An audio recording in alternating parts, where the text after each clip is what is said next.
Day 4 road trip. तो कल रात को हम लोग यहाँ कच्छ क्लासिक रिजॉर्ट कैंप में रुके थे और यहाँ पे 2 टाइप के टेंट्स अवेलेबल थे, एक तो नॉर्मल टेंट और दूसरा वीआईपी टेंट। तो नॉर्मल टेंट में भी बहुत अच्छा था, यहाँ पे बेड वगैरह बहुत अच्छी से क्लीन था और कंबल वगैरह भी बहुत अच्छी से दिया हुआ था।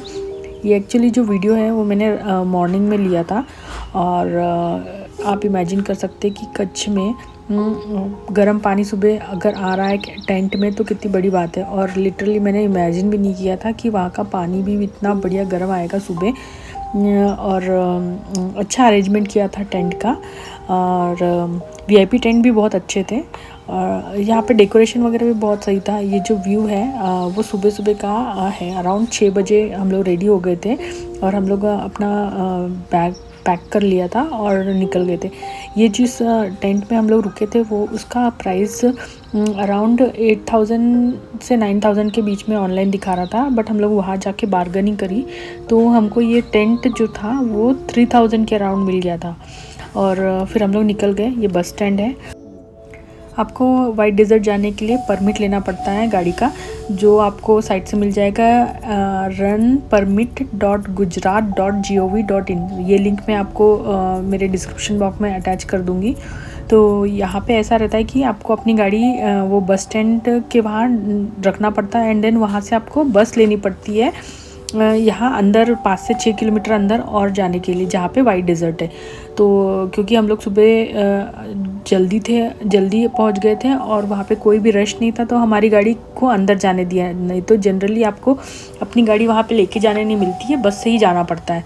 तो इस मामले में हम लोग बहुत लकी रहे क्योंकि हम लोग बहुत सब चीज़ जल्दी करते थे। तो और वहाँ पे बहुत सारी एडवेंचर एक्टिविटीज़ भी होती है, जैसे कि अभी आपको दिखेगा कि हम लोगों ने पैरा मोटरिंग दिख रहे हैं। ये जो हमारे सामने जा रहा है वो पैरा मोटरिंग है और वहाँ पे hot air balloon, zip liner, ATV rides, camel safari, desert safari, ये सब बहुत सारी एक्टिविटीज़ वहाँ पे होती है।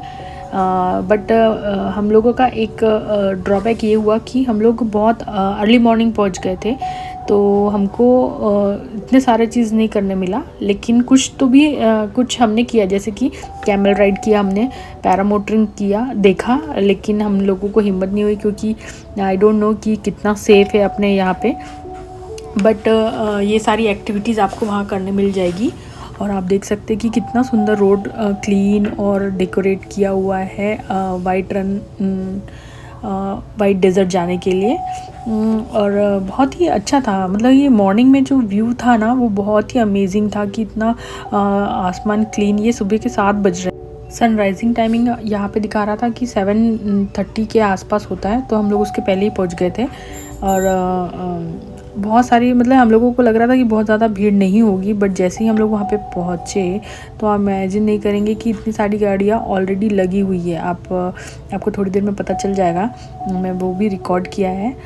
लेकिन जो मॉर्निंग का व्यू था वहाँ जाने का, वहाँ पहुँचने का, तो वो बहुत ही अच्छा था।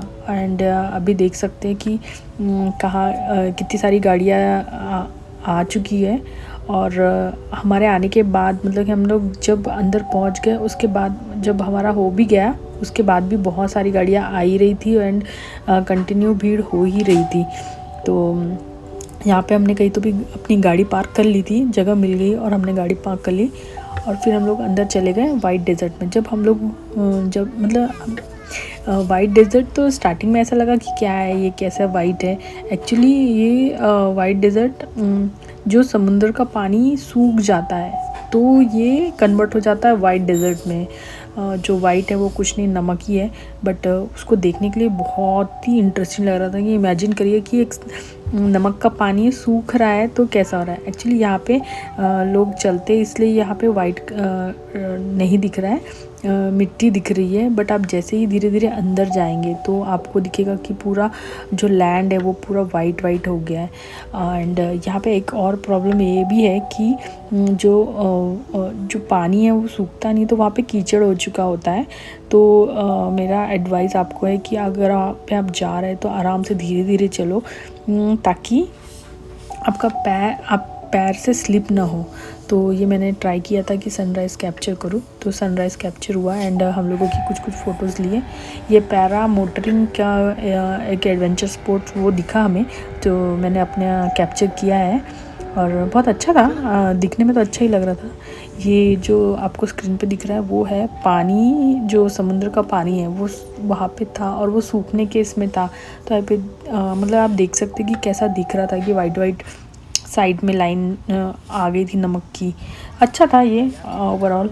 और मैंने और मेरी बच्ची ने कैमल राइड भी किया क्योंकि उसको बहुत मन था कैमल राइड करने का, तो ये भी बहुत इंटरेस्टिंग रहा। उसको भी बहुत मज़ा आया, तो मैं भी उसके साथ कर ली और हमने मस्त वीडियो लिया, फ़ोटो खींची और कैमल के साथ मज़ा आया। यहाँ पे कैमल बहुत ही सुंदर तरीके से डेकोरेट किए हुए थे। सिर्फ कैमल राइडिंग ही नहीं और ट्रक में भी कैमल्स लगे हुए थे। उसको क्या बोलते वो मुझे मालूम नहीं, बट अच्छा था। एंड ये इतना वाइड डेजर्ट जो था वहाँ पे ऐसा लग रहा है कि कोई पक्षी नहीं होंगे, बट वहाँ पे भी कबूतर वगैरह तो थे ही। और फिर हम लोग ऑलमोस्ट 1-1.5 घंटा वहाँ रुकने के बाद, एंजॉय करने के बाद हम लोग वापस वापस निकल गए। और वहाँ पे हम लोग सोच रहे थे कि रात को रणोत्सव नहीं देखा तो सुबह देख लेंगे, बट जब हम निकले तब रणोत्सव सब क्लोज़ ही था क्योंकि 8-9 बजे तो खुलता भी नहीं है, 10 बजे खुलता है। तो हम लोग वापस रोड टू हेवन पहुँच गए। वहाँ पे अभी रुक के बहुत अलग से व्यूज़ देखा और वो भी बहुत अच्छा था। इवन दोनों साइड में समुंदर थे, वहाँ पे बहुत सारे बर्ड्स भी थे। और एक पॉइंट में तो ऐसा आया, आपको मेरे आगे स्क्रीन में दिखेगा भी, कि इतने सारे फ्लेमिंगो बर्ड्स और इतने सारे डिफरेंट टाइप के बर्ड्स थे जिसको तो हम समझ भी नहीं पा रहे थे कि क्या है ये। और उनकी आवाज़, पक्षियों का चहचहाना बहुत ही अमेजिंग था। तो हमने वहाँ पे गाड़ी वगैरह रोकी एंड वो पूरा व्यू को एंजॉय किया कि कितने सारे फ्लेमिंगो बर्ड्स। और मतलब आप मैं तो इमेजिन भी नहीं की थी कि इतने सारे फ्लेमिंगो बर्ड्स आपको एक साथ दिखेंगे। और मॉर्निंग का था तो बहुत ज़्यादा थे, क्योंकि कल जो हमने देखा था वो बहुत ही कम थे, शायद वो इवनिंग में कम ही रहते होंगे, बट मॉर्निंग में तो बहुत सारे हज़ारों लाखों की इसमें थी। और जो पक्षी जो अपने फ्लेमिंगो बर्ड आकाश में, नीले आकाश में उड़ रहे थे, उनको देखना तो अमेजिंग ही था। और तो हम लोगों ने यहाँ पे गाड़ी वगैरह रोकी और मस्त फ़ोटोज़ वगैरह लिए और इन्जॉय किया वो व्यू और टाइम। ज़्यादा नहीं, यहाँ पे 10 बज रहे थे, बट बहुत अच्छा लग रहा था।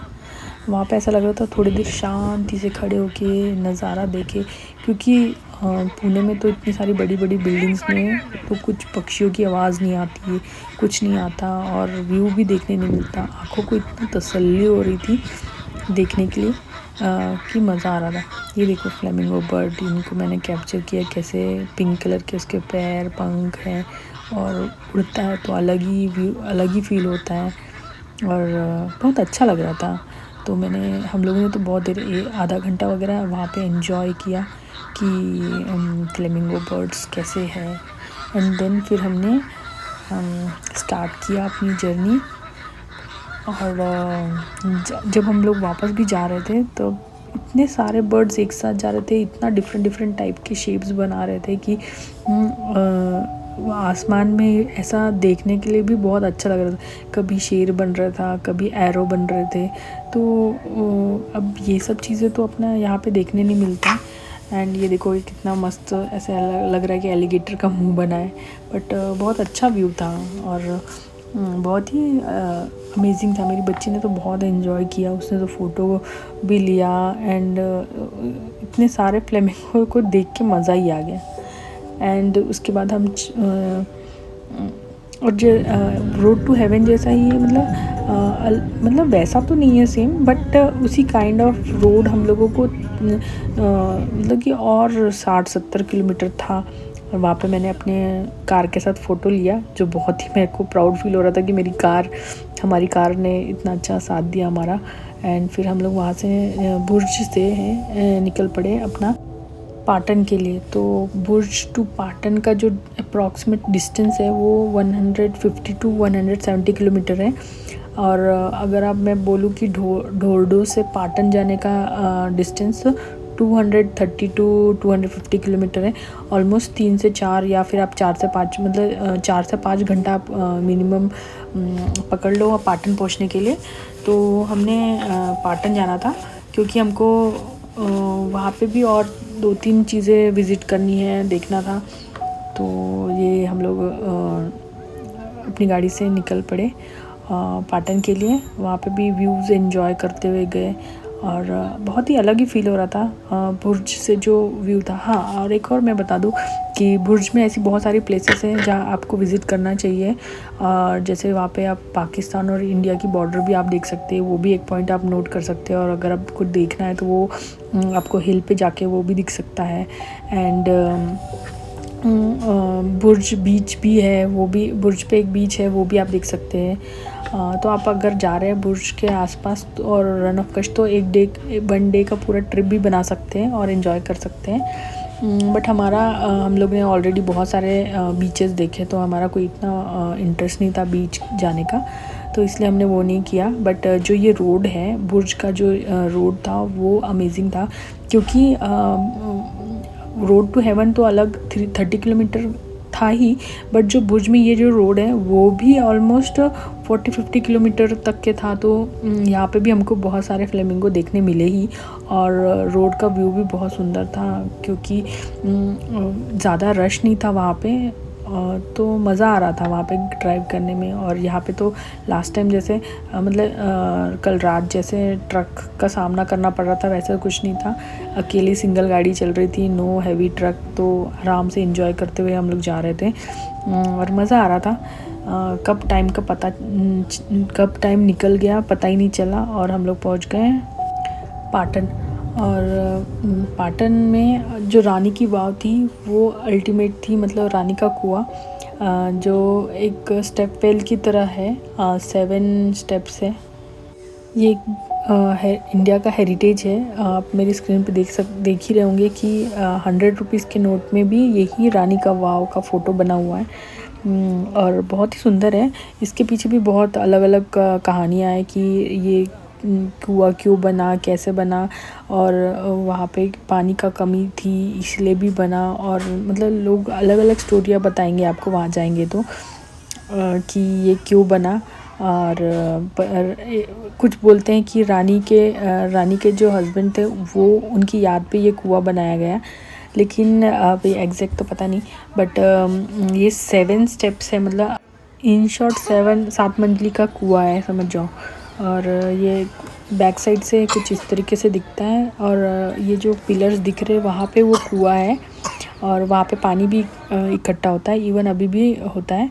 तो ऐसा रहा हमारा दिन और हम लोग पहुँच गए मोढेरा, जहाँ पे हमारा नेक्स्ट डेस्टिनेशन था। और कैसा लगा मेरा ये वीडियो, आप लाइक, कमेंट, सब्सक्राइब करना ना भूलें। Thank you.